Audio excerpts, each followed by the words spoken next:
पुतळा पडला नसून भाऊ ते मराठ्यांचं इमान पडलं. विठ्ठल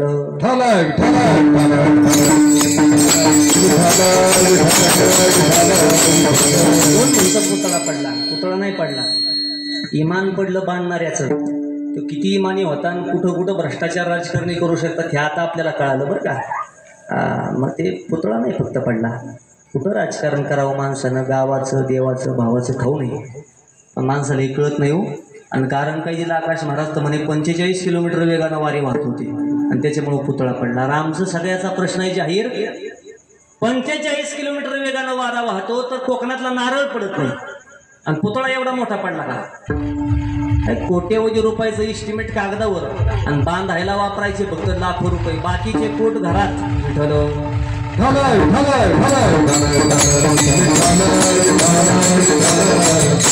विभीषणची शरण आले, मारायचं होतं रावणाला, विभीषणाला कारण फुटून गेला म्हणून.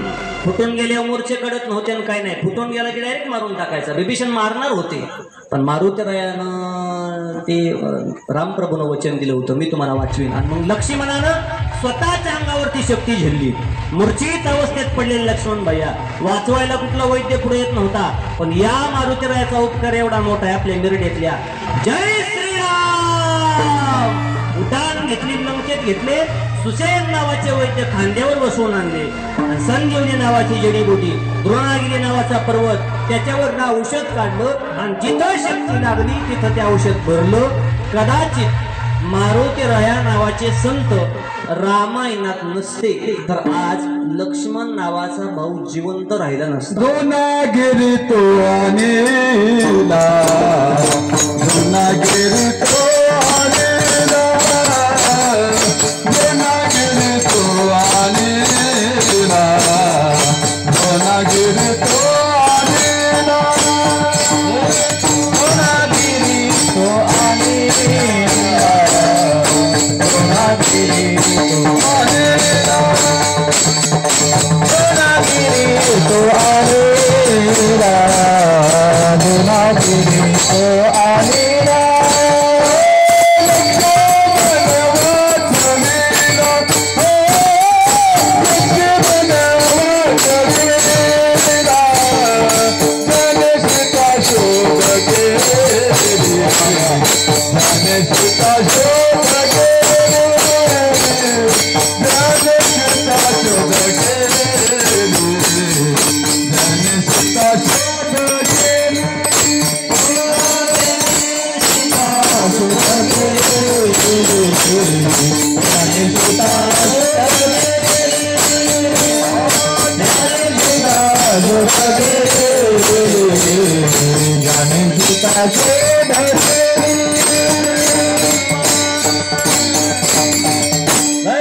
द्रोणागिरी आणला, लक्ष्मण वाचविला. एवढं मोठा उपकार देवावर केलाय मारुतीरायानं. म्हणून तुकोबराय म्हणलेल्या का देवावर उपकार करणारी जात फक्त एकच आहे म्हणले संताची.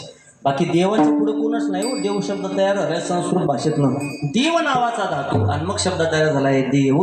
देव नाम म्हणजे प्रकाशमान करणे आणि मग देव शब्द तयार झालाय. करतो मान्यता करतो शक्ती ज्याच्याकडं 6 गुण, ज्याच्याकडं एका यशस्वी औदार्य ज्ञान वैराग्य ऐश्वर्य, हे 6 गुण ज्याच्याकडे एकत्र होतात त्याला देव म्हणतात. देव कुणी नाही.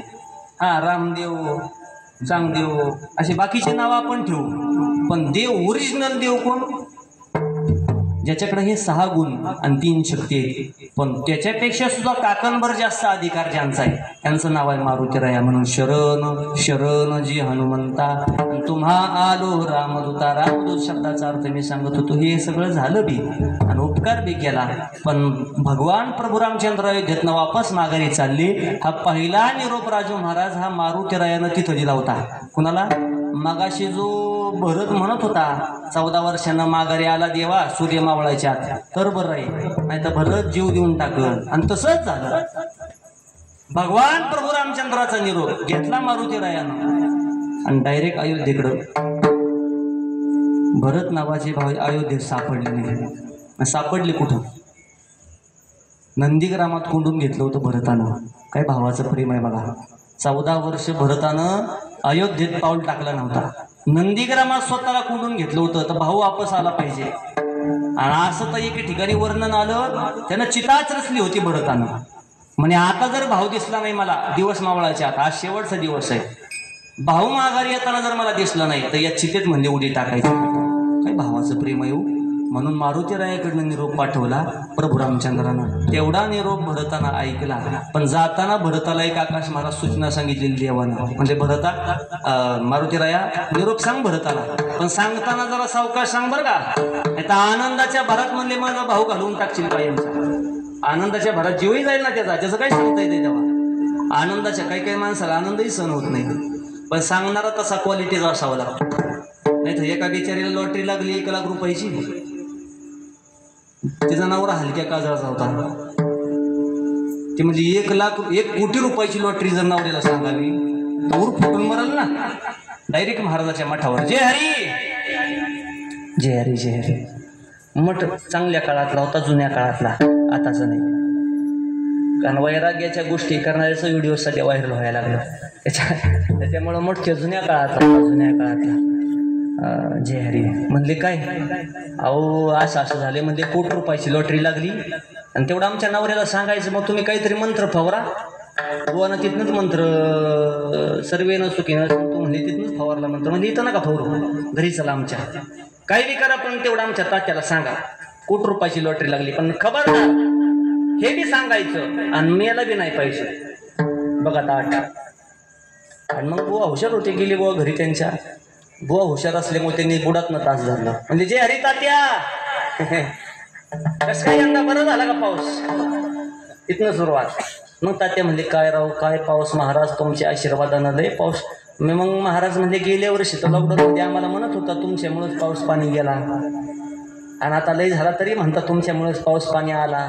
बरं मग तात्या काय सध्या राहणार. म्हणते लय बाजरी केली, निघायला नाही आता सध्या निघलच. म्हणजे गणपती गौराईत बाजरी निघल. सुरुवातीतनं सांगायचंय काय 1 कोटी रुपयाची लॉटरी लागली, मारायचं बी नाही तात्या. मग बुद्धी बघा. आणि तसा बुद्धिवान माणूस एकच म्हणजे रामप्रभू माझ्याकडे, त्याचं नाव आहे मारुतीराया. बुडातनं तास धरलं. मग म्हणजे तात्या आज मी तुम्हाला काहीतरी खुशखबर देणार आहे. तात्या म्हणले आपलं कडलाच गेलं, आपल्या निम्या गावऱ्या मसनाला गेले ना. ते काय सांगतो म्हणले मला खुशखबर. पण बुवा तुमच्या विश्वास आहे, काय खुशखबर आहे. म्हणजे तात्या जर 1000ची लॉटरी लागली तर काय करचाल. आणि मग तात्या म्हणजे काय करचाल. म्हणजे 500 लगेच तुला देऊन टाकीन आणि त्याला काय दावा. आणि मग बुवा नाव सांग ओळखत म्हणजे 1 लाखाची लागली तर मग काय करचाल. म्हणजे सोपं आहे की 50,000 देऊन टाकेल तुला. बघा आता दोघांची चर्चा चालू झाली. आणि मग बुवा म्हणजे त्याचं काय असतंय तेव्हा रक्कम वाढवून आपल्याच हातात आहे. 50 लाखाची लागल्यावर काय करचाल. मग तात्याने विचार केला. म्हणले 25 नाही जमायचं, पण 20 दिन बुवा 20 लाख. आणि तात्या आला 1 कोटी रुपयाची लॉटरी लागली तर काय करचाल. मग तात्याने विचार केला. अरे म्हणले 1 कोटीची तर लागणारच नाही, पण जर लागली तर 50 लाख तुला. तसं म्हणल्या बुवाला चमकलं. बुवाच गेला. अरे वाचवाय घ्याल तात्याला आणि गेला बुवा. म्हणजे सांगणारा तसा धटकाळ तसा पाहिजे. म्हणून ते रामप्रभू म्हणजे बाकी कोणाचं काम वाटत नाही मला. हे आपल्याकडे तसा एकच गडी मारुतीराया, जो बरं त्याला मी वाचवल, मरून बी देणार नाही. आणि काय सांगायचं निरोप. रामप्रभू येत आहेत निरोप घेतला. मारुतीरायानं गेले भरताला सांगितलं भरतजी आपके बड़े भैया श्री राम प्रभु रामचंद्र पधार रहे हे. निरोप गेलाय माझ्याकडं. भरताना आनंदाची उड्या मारल्या. भरत अयोध्येत गेला. पुन्हा माघारी आला. म्हणजे मारुतीराया काय देऊ बरं तुम्हाला ह्या गोष्टीसाठी. तुम्हाला काय दिल्यावर उपकार भेटतील. किती उपकार आहे बघा यांचे. काय देऊ म्हणजे तुम्हाला. फार गोड प्रसंग आला रामायणात. तर मारुतीराया म्हणजे मला काहीच देऊ नका. जेवढं माझ्याकडे होतं तेवढं म्हणजे त्यांना अर्पण करून टाकले. पण बरं म्हणता नाही काहीतरी द्यावं लागेल. पण ऐका माझ्याकडे तर काय राहिलं नाही, पण वचन देतो तुम्हाला मारुतीराया. ज्या दिवशी माझा भाऊ गादीवर बसल, माझ्या वहिनी येतील, लक्ष्मण भैया येतील आणि आनंदानं राज्याभिषेक होईल, त्या दिवशी हा सगळा सोहळा मी माझ्या डोळ्यानं बघीन. आणि ज्या दिवशी सोहळा होईल त्याच रात्रीला वचन देतो हा भरत माझे दोन्ही बोबळ काढीन आणि तुमच्या चरणावरती वाहीन. किती मोठा उपकार आहे. भरतानं वचन दिलं होतं रामप्रभूच्या सेवकाला. लेका भावापेक्षा सुद्धा काकणभर प्रेम याच्यावरती केलं. एवढा अधिकार संपन्न संत आहे मारुतीराया. म्हणून शरण हनुमंता. पण जाता शरण पण प्रयोजन काय तुकोबा, आणि मग सांगितलं दुसऱ्या चरणात काय भक्तीच्या त्या वाटा, काय भक्तीच्या त्या वाटा, काय भक्तीच्या त्या वाटा, काय भक्तीच्या त्या वाटा, काय भक्तीच्या त्या वाटा, काय भक्तीच्या त्या वाटा, काय भक्तीच्या त्या वाटा, काय भक्तीच्या त्या वाटा.